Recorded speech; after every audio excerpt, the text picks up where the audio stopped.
Hello Dicers, my dream chasers, welcome back to Dice Decides. So in this video I want to talk about the idea that we can know ourselves using history. And let me explain what I mean by that. So when we start looking at history, we learn so much about ourselves because there's so much in history that determined who we are today. And this could be personal history or even humanity's history as a whole.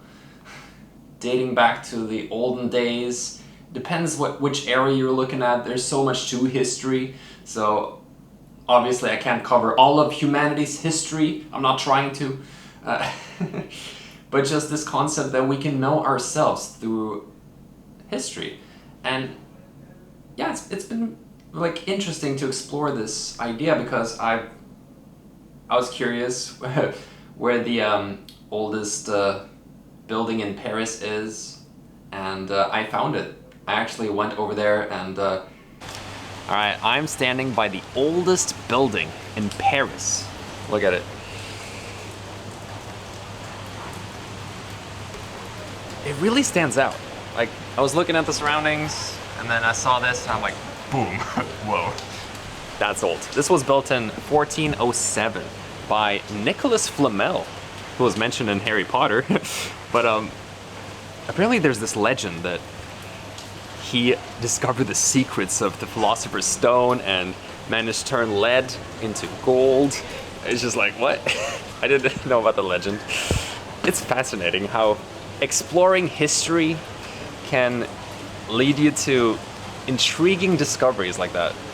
It's brilliant. So yeah, as you can see, there's like different text on the walls. There's like angels. I think that's Latin? I can't read it anyway. But yeah, it says Nicholas Flamel right there. Yeah, as you can see, there's like some letters. There's like angels. Not sure what it says up there, but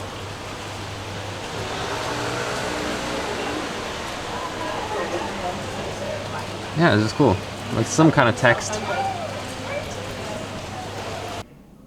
It was interesting because I was just looking for an old building, but I figured out there's a legend. Nicholas Flamel. And so, I've heard the name before in Harry Potter, but that's about it. I didn't know it was an actual real legend. I thought it was fictional, but Nicholas Flamel was a real person. Who would have thought?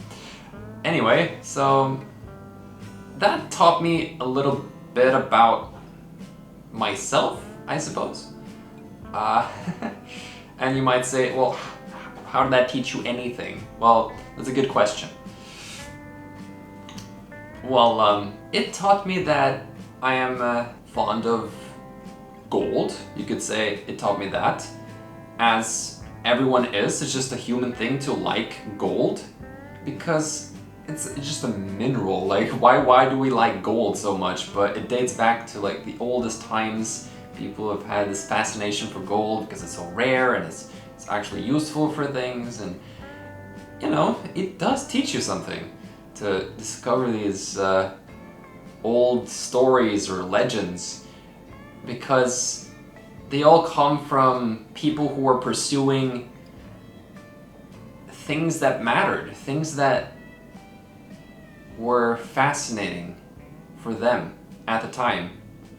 And I don't know if it's real, I mean it is a legend, but apparently he made gold out of lead. And I don't even think we can do that today. Pretty sure we can't. So yeah, it's weird. Like, there's so many things, like that's just one example. Another one is that our genetics, our DNA has been evolving over so many thousands of years. So it made me think, what kind of part of human history can we look at to learn about how we can improve our lives, you know? So it really made me think, and I'm like, okay, history. Way back, thousands of years ago, we lived in nature. And that is where our DNA has evolved. And so it doesn't come as a surprise to me that whenever I go into nature, I decide to go into the biggest forest I could find in Paris, and man, just the first thing I noticed was the fresh air. It was just like, wow, truly rejuvenates my lungs. And just walking around in the forest, I'm like, wow, there's no people here. People are like missing out. The town is packed. The metros are like so full, it's hard to even get out of the metro sometimes. I was like, let me through, I can barely get out. Sometimes the metro gets so stuffed, there's people getting on, these big black women just like coming in, and just, it was so packed, especially on France's National Day. People were like falling on top of each other. It was so packed. Anyway, so yeah, I went to nature and it kind of surprised me. I mean, it was early morning, but I was walking around in the forest, which is still in Paris. I mean, it's a forest in Paris. It's kind of like a park, but it's a pretty big forest. And I was walking around alone for the most part. There's like no one around me. And it made me think, like, wow, we're all so trapped in the matrix in the towns that we've forgotten where we've evolved. We've forgotten our history, which evolved in nature, in the forests. We didn't have big towns like 10,000 years ago. I mean, some towns, but not very big. That didn't exist. Population was way lower everywhere, and for the most part, people lived in forests. And it's just interesting because it's true. When I went to the forest, I felt amazing. I felt so different. I had this, you could say, cleansing of my thinking. I was no longer worried about the future or stuck in these thought loops or something, like these anxious thoughts you can have sometimes, but in the forest, all of that goes away. It feels like the trees just cleanse my mind, and it's wonderful. So, yeah, it really taught me a lot to learn about ourselves using history. There's so much in history that tells us who we are. And looking at the world in this way has been truly profound, honestly. And there's so much history in so many different parts of the world. Like there's French history, there's American history, there's Japanese history, you know, you name it.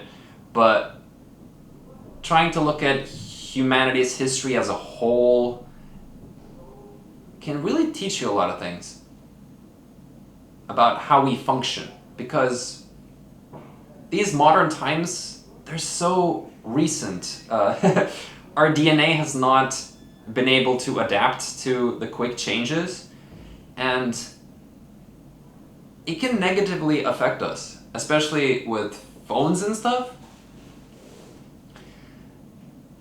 Phones are not your friend if you don't use them properly. It can be so easy to start doom scrolling because the algorithms feed you exactly what you want to see. So obviously you want to do it. You're like, oh wow, yes, I see everything I want to see. And then suddenly you realize you wasted 2 hours when you could have done something productive or something beneficial for your health, like going to the forest, for example.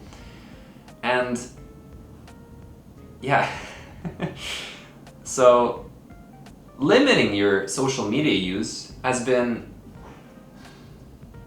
very beneficial for me. I'm still scrolling a lot, but not as much as I used to. But I see everyone, you know, in the metro, 90% of people are on their phones, you know. And some old lady even told me that everyone's walking around in the town like robots, you know, in their phones, like. And I agree with that. Society has become dehumanized, and it's not a pretty sight. So I'm trying to get back to true humanity, whatever that means, using tech responsibly, because I don't hate tech. I love technology. I really do. But let us use it as tools and not let the tools use us, because all the algorithms are built in such a way that they can become manipulative. They can work on our mental states and just become these toxic habits if we're not careful. Because it's just dopamine hits instantly. You go on your phone and Instagram or some other social media shows you exactly what you want to see, and of course you're gonna want to do it again. So it's quite natural. I mean, we've been evolved to keep seeking whatever felt good, whatever gave you some pleasure. But that's not always useful. And so, anyway. Alright, I want to show you guys the place I'm at. So, you walk in here and there's like art everywhere. Got the Eiffel Tower and just very cool stuff like that. Some watercolor. Got a little mirror and more art. I do like this one. And there's the elevator. Look at it. It's so narrow. I'm not used to elevators like this. And it has like a fabric, blue fabric. But just look how narrow. I barely fit in. I mean, it's so strange. But yeah. I'm on the fourth floor. Fourth floor. Up we go. The doors are so strange. And yeah, you can see it go up. We go up. It's hard to even turn. I love it. It's cozy though. I like it. Boom. We're here. And there's the actual door. It's so strange. I do like taking the stairs as well. Yeah, the stairs are pretty nice. But yeah, I live right here. Ta-da! And we're home. All right. Made it back. Got caught in the rain today. It started pouring like a proper rainstorm. Didn't even bring an umbrella. I don't even think that would have helped. I had to stand in a bus stop for a bit. So, yeah. Alright, time to finish this video. I hope this was interesting. I'm trying to view the world in a new way by being responsible with tech, by just learning about epigenetics, that's what it's called. How our environment affects us. And yeah, it's you know, it's a process. You can't figure everything out in one day, you know. It takes a while. And it's important to be patient with ourselves, to just take it one step at a time. Learn something new every day, but you don't have to learn everything in one day. So take it easy, one step at a time. I've embraced the patient with myself kind of living. I'm not trying to rush things. Things like understanding a certain concept or rushing certain things I want to achieve. Just enjoy the process of whatever you're doing and just let it flow naturally. So, yeah. Anyway, hope this was interesting. If you want to see more of my videos, don't forget to subscribe if you're new, and yeah, I hope to make some more videos pretty soon. Not sure about what. My topics change quite a bit, but I am interested in a lot of things in life, and so that's just what happens. I make videos about what I'm interested in. So, that's it for this one. So remember to gently tap on that like button, ring that bell so you don't miss an upload. And thanks for watching, Dicers. Hope you have a fantastic rest of your day, and I will see you next time.